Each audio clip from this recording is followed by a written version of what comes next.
गुरुदेव। आप सबको आज माता अहोई अष्टमी पर्व की दिल से बधाई देता हूँ।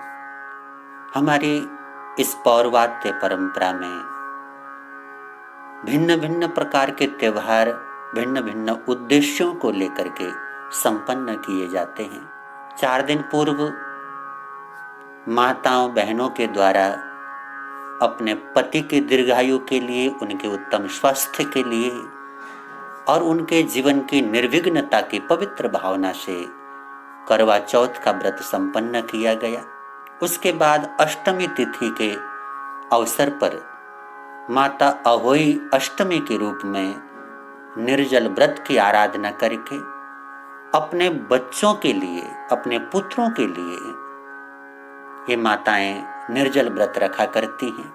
और जिन महिलाओं के पास अभी तक पुत्र की प्राप्ति नहीं हुई है, वो महिलाएं पुत्र प्राप्ति के उद्देश्य से इस व्रत की आराधना करती हैं। और इस व्रत के अंदर माता पार्वती का ही एक रूप अहोई माता के रूप में स्वीकार किया गया है। और इस मौके पर भगवान शिव का भी पूजन अनुष्ठान संपन्न किया जाता है। माता पार्वती की आराधना की जाती है और माता अहोई उनकी तो आराधना की ही जाती है। अहोई का जो अर्थ है उसका अगर हम लोग विश्लेषण करें तो जो अनहोनी को होनी कर दे, अभवती, उसका अहोई बन जाता है। तो जो नहीं हो सकता उसको भी जिसकी कृपा से होने योग्य बनाया जाए, जीवन में जो संभव नहीं है उसको जिसके द्वारा संभव किया जाए, माता पार्वती के उस रूप का नाम अहोई माता के रूप में स्वीकार किया गया है। बहुत सारे प्रांतों में सप्तमी के दिन भी माता अहोई का व्रत किया जाता है, जाप पूजा अनुष्ठान संपन्न किया जाता है। और पंजाब हरियाणा आदि प्रांतों में तो अष्टमी तिथि के मौके पर ही माता अहोई का व्रत रख करके उनकी पूजा संपन्न करने का ये पवित्र विधान है। जहाँ पर सप्तमी तिथि के अंदर माता अहोई की आराधना करने की परंपरा है, वहाँ आज के दिन अर्थात शनिवार के दिन प्रातः लगभग 7:30 बजे के बाद सप्तमी तिथि प्रारंभ हो चुकी है। वहाँ पर आज माताएं बहनें इस व्रत की आराधना करेंगी। और जहाँ अष्टमी के मौके पर इस व्रत का अनुष्ठान किया जाता है, वहाँ कल अर्थात रविवार के दिन प्रातः 7:30 बजे के आसपास, कहीं कहीं 7:15 बजे के आसपास अष्टमी तिथि प्रारंभ हो जाएगी। हालांकि सूर्य उदय के समय अष्टमी तिथि नहीं रहेगी, सप्तमी ही तिथि रहेगी। इसलिए पंचांगों में सप्तमी का जो प्रावधान है वो रविवार के दिन ही माना गया है। उदय काल के हिसाब से सप्तमी है, लेकिन 7:30 बजे के लगभग अष्टमी तिथि प्रारंभ हो जाएगी। और उस अष्टमी का जो काल है वो सोमवार सुबह लगभग 7:30 बजे तक कायम रहेगा। तो इसलिए एक प्रकार से देखें तो अष्टमी तिथि अर्थात अहोई अष्टमी का जो व्रत है उसका अनुष्ठान कल अर्थात रविवार के दिन ही अधिकतर माताएं बहनें संपन्न करेंगी।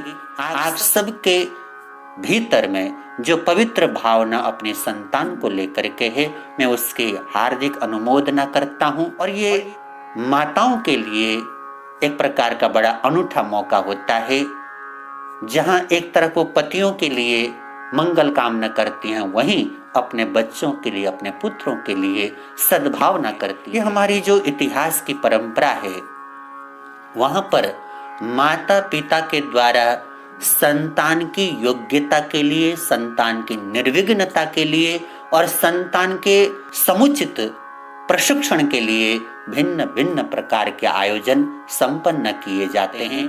माता पिता अपने संतान की सुरक्षा के लिए अपनी खुशियों को कुर्बान कर देते हैं, अपनी इच्छाओं का त्याग कर देते हैं, अपनी इच्छाओं का बलिदान कर देते हैं।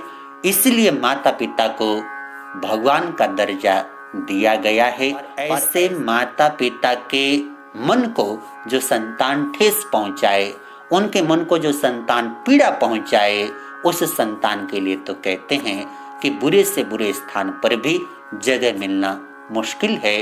तो समझदार व्यक्ति वही होता है जिन माता पिता ने अनगिनत कुर्बानियों को देकर के हमारे जीवन को संवारा है। ऐसे माता पिता के जीवन के लिए हम अपनी तरफ से जो संभव हो सके वो सद्भावना कर सकें, प्रयास कर सकें। उनकी सेवा का जिसको दुर्लभ अवसर प्राप्त हो जाए उसे अपने सौभाग्य की सराहना करनी चाहिए। अगर प्रत्येक संतान अपने माता पिता की कुर्बानी को याद रखे, उनको समझे और माता पिता के मन की उस पवित्र भावना का कद्र करना सीखे, तो मैं समझता हूँ कि देश से क्या दुनिया से जितने वृद्धाश्रम खुल रहे हैं वो बंद हो जाएं। तो जो सच्चाई है वो दुनिया के सामने है। यहाँ पर अच्छे माता पिता होते हैं तो कई बार बुरी प्रवृत्ति वाले माता पिता भी होते हैं, और अच्छी संतान होती है तो कई बार बुरे संस्कार वाली संतान भी होती है। यही संसार की विविधता है। चलिए इस संसार की विविधता के अंदर हम लोगों को ऐसे लोगों की स्तुति करना है जो सद्मार्ग पर चल पड़ते हैं, धर्म के रास्ते पर चल पड़ते हैं। आज का ये प्रसंग माता अहोई अष्टमी को लेकर के हम आपके सामने प्रस्तुत कर रहे हैं। माता अहोई अष्टमी के मौके पर निर्जल व्रत करके अपने बच्चों के साथ संध्या काल के समय इस कथा का जो माता श्रवण करती हैं, माता अहोई की पूजा करती हैं, 7 अहोई बना करके उनकी आराधना करती हैं और तारों को देखकर उनको अर्घ्य दे करके अपना व्रत खोलती हैं। उनकी संतानें सकुशल रहती हैं। इस प्रकार की मान्यता हमारे मध्य में प्रचलित है। जैसे करवा चौथ के मौके पर चंद्रमा के दर्शन करके, चंद्रमा को अर्घ्य दे करके अपना व्रत संपन्न किया जाता है, उसी प्रकार अहोई अष्टमी के मौके पर तारों के दर्शन करके उनको अर्घ्य दे करके अपने व्रत को संपूर्ण किया जाता है। यह हमारी माताएं प्रतिवर्ष इसकी आराधना करती हैं और उसी मौके पर अष्टमी अर्थात माता अहोई अष्टमी की कथा उसका भी श्रवण किया जाता है। चलिए हम माता अहोई अष्टमी की कथा प्रस्तुत करते हैं। प्राचीन काल की बात है, एक साहूकार के 7 पुत्र हुए और 7 पुत्रों के बाद पुत्री की प्राप्ति उस साहूकार को हुई। बड़ा आनंद मंगल उस परिवार के अंदर व्याप्त था। पुत्र बड़े हुए तो साहूकार ने उन सब का विवाह संपन्न कर दिया। अब घर में चहल पहल और बढ़ने लगी। 7 पुत्र हैं, 7 पुत्र बधुए हैं और एक पुत्री है। एक मौके पर दीपावली से पूर्व, जैसे कि हमारे यहाँ परंपरा है, दीपावली से पूर्व अपने घर को साफ सुथरा स्वच्छ किया जाता है, लिपाई पुताई आदि की जाती है। तो अपने घर के रंग रोगन करने के लिए, लिपाई पुताई करने के लिए उन 8 महिलाओं ने अर्थात 7 पुत्र बधुए और पुत्री, उन 8 महिलाओं ने दूर उचित स्थान पर जाकर उचित मिट्टी का चयन करने के लिए खुदाई प्रारंभ कर दी। कहते हैं मिट्टी को खोदते समय सावधानी नहीं रही होगी। अचानक जहां पुत्री खुदाई कर रही थी वहां पर एक स्याऊ अथवा शाही नाम के प्राणी का निवास था और असावधानीवश उसके बच्चों की हत्या उस पुत्री के वार से हो गई। कई स्थान पर एक बच्चे की हत्या का उल्लेख मिलता है तो कई स्थान पर 7 बच्चों की हत्या का उल्लेख मिलता है। जो भी हो, उस शाही या स्याऊ के बच्चे की हत्या अनजाने में उस पुत्री के हाथों से हो गई। उसे बड़ा अफसोस हुआ और जिस समय उस स्याऊ को पता चला कि मेरे बच्चों की हत्या इसने की है, तो कहते हैं उसने क्रुद्ध होकर के, पीड़ित होकर के उस बच्ची को कहा, तूने मेरा कोख उजाड़ा है, मेरे बच्चों को मारा है, तेरा भी बच्चा जीवित न रहे, ये मैं श्राप देती हूँ। जिस समय श्राप की बात आई तो बच्चे घबरा गई। उसने क्षमा याचना की और उसके क्षमा याचना करने के बाद स्याऊ ने कहा कि श्राप तो लगेगा, अगर तू इसको किसी और को ट्रांसफर कर सके तो तू बच सकती है। उस पुत्री ने अपने भाभियों के आगे हाथ जोड़ करके याचना किया, आप में से कोई इस श्राप को ले लो, मैं अपनी कोख बंधवाना नहीं चाहती, मुझे इससे मुक्त करो। भाभियां उसकी बातों को स्वीकार नहीं करती, किंतु सबसे छोटी भाभी उसके भावना को देख करके, स्थिति को देख करके पसीज जाती है और उसने स्वीकार कर लिया, ठीक है आपके बदले मैं ये श्राप स्वीकार कर लेती हूँ। बंधु कितनी पवित्र भावना है, दूसरे को कष्ट न हो उसके बदले वो कष्ट मुझे मिल जाए, ऐसे पवित्र लोगों से ही हमारा इतिहास समृद्ध होता है। उस छोटी पुत्र वधू ने श्राप को स्वीकार कर लिया। करने के बाद वक्त बीतता है और जैसे उसके संतान का जन्म होता है 7 दिन तक वो संतान जीवित रहती है और उसके बाद मृत्यु को प्राप्त हो जाती है। यही क्रम चलता रहा, 7 पुत्रों की प्राप्ति उस छोटी पुत्र वधू को हुई, लेकिन एक भी संतान उसकी जीवित नहीं बची। तब मन में बड़ी पीड़ा हुई। बाकी जेठानियों के घर में किलकारियां गुज रही हैं, सर्वत्र आनंद मंगल है, चहल पहल है, और मेरे घर में सन्नाटा है, किसी बच्चे की किलकारी नहीं, कोई खुशी नहीं। मन पीड़ित हो गया। उसके इस पीड़ा को देखकर उसके पति यज्ञ ज्ञानी के पास उसको लेकर के गए और जाकर के अपनी पीड़ा प्रस्तुत की कि हे महात्मन कृपा करें, इसका कोई रास्ता बताएं, कोई उपाय बताएं।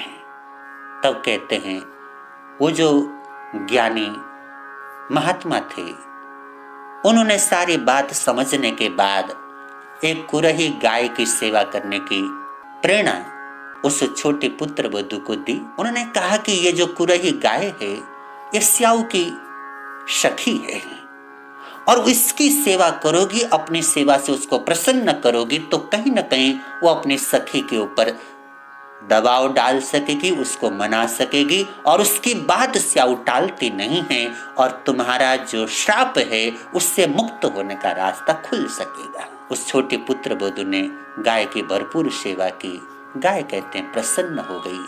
प्रसन्न होकर के गाय ने उस छोटे पुत्र वधू से कहा, बोलो मैं तुम्हारे लिए क्या कर सकती हूँ। अपनी भावना पुत्र वधू ने प्रस्तुत की कि ऐसे ऐसे मेरी कोख बंधी हुई है, वो खुल जाए। तो कहते हैं उस कुरही गाय के साथ वो छोटी पुत्र वधू स्याऊ के पास जाने के लिए चल पड़े।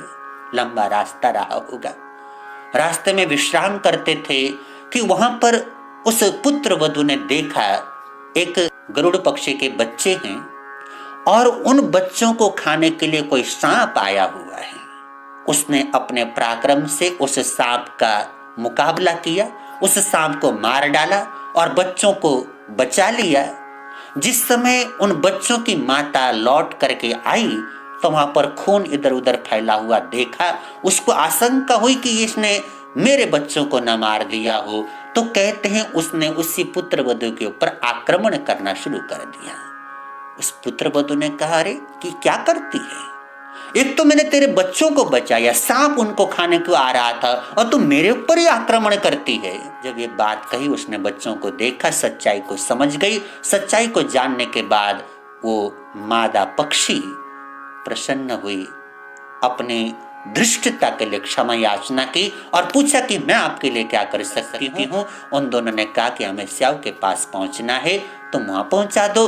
और कहते हैं उस मादा पक्षी की सहायता से ये दोनों जल्द ही स्याऊ के पास पहुंचे। तो छोटी पुत्र वधू ने कहते हैं कि स्याऊ की भी अत्यंत सद्भावना के साथ सेवा की। उसकी सेवा से प्रसन्न होकर के वरदान मांगने को स्याऊ ने कहा। तब छोटी पुत्र वधू ने कहा कि मेरी कोख बंधी हुई है, वो खुल जाए। स्याऊ ने उसको आशीर्वाद दिया कि न केवल तुम्हारी कोख खुलेगी अपितु तुम्हारे जो मृत पुत्र हैं वो भी जीवित हो जाएंगे और घर पहुंचने पर तुम्हें अपने पुत्रों के साथ पुत्र वधुएं भी प्राप्त हो जाएंगी। ऐसा आशीर्वाद स्याऊ ने दिया। जाते जाते उसने कहा कि घर पहुंचने के बाद तुम इस कार्तिक कृष्ण अष्टमी तिथि को माता अहोई का व्रत करना, उनका उद्यापन करना, 7 अहोई बना करके 7 कढ़ाई देना और इस प्रकार माता अहोई की कृपा को प्राप्त करोगी तो सभी प्रकार का आनंद मंगल जीवन में बना रहेगा। ऐसा आशीर्वाद स्याऊ ने उस छोटे पुत्र वधू को दिया। और कहते हैं अहोई माता का, जो कि माता पार्वती का ही एक रूप माना गया है, इसकी पूजा आराधना करने के बाद उस छोटी पुत्र वधू के संकट हमेशा के लिए टल गए। पुत्र वधू घर में लौट करके आई तो घर में अपने मरे हुए 7 के 7 पुत्रों को जीवित पाया। न केवल पुत्रों को, पुत्र वधुओं को भी उनके साथ पाया। पूरे घर के अंदर चहल पहल मना हुआ था। इस प्रकार का पवित्र वातावरण वहां पर निर्मित हुआ देख करके आनंद विभोर हो गई। और उसी समय से मान्यता चल पड़ी कि जब भी कोई महिला अपने संतान की सुरक्षा की भावना को लेकर के अहोई अष्टमी के दिन जो निर्जल व्रत करके अपने बच्चों के साथ संध्या काल के समय इस कथा का जो माता श्रवण करती हैं, माता अहोई की पूजा करती हैं, 7 अहोई बना करके उनकी आराधना करती हैं और तारों को देखकर उनको अर्घ्य दे करके अपना व्रत खोलती हैं, उनकी संतानें सकुशल रहती हैं। इस प्रकार की मान्यता हमारे मध्य में प्रचलित है। तो आज के इस अहोई अष्टमी व्रत की आप सबको बहुत बहुत बधाई, सद्भावना, मंगल कामना करता हूँ। गुरुवर के हर वचन पर